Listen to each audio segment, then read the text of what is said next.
Inilabas ng Federal Bureau of Investigation FBI ang unang larawan ng umano'y sospek na nakuhanan gamit ang camera doorbell sa tahanan ni Nancy Guthrie sa Tucson, Arizona matapos itong mapaulat na nawawala sa kanyang sariling bahay. Ayon sa ulat, kuha ang mga larawan noong madaling araw ng linggo, ika-1 ng Pebrero, ang parehong petsa kung kailan naiulat na nawawala si Guthrie. Makikita rin sa mga imahe ang isang armadong lalaking nakasuot ng ski mask, gloves, suot ang zip jacket at isang backpack na kung saan nakaharap mismo sa kamera ang sospek sa labas ng bahay ng biktima. Simula nang ilabas ang mga larawan, sunod-sunod na aktibidad ng mga otoridad ang isinagawa sa iba't ibang bahagi ng Arizona. Patuloy rin ang investigasyon ng FBI katuwang ang Pima County Sheriff's Department upang matukoy ang pagkakakilanlan ng sospek at ang posibleng kaugnayan nito sa pagkawala ni Guthrie. Nanawagan rin ang anak niyang US TV News anchor na si Savannah Guthrie ng tulong sa publiko. Matatandaang napaulat na nawawala ang isang 89 na taong gulang na si Nancy Guthrie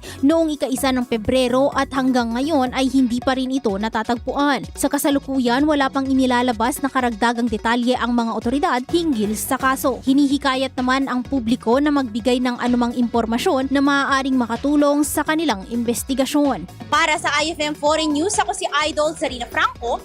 Idol! IFM News.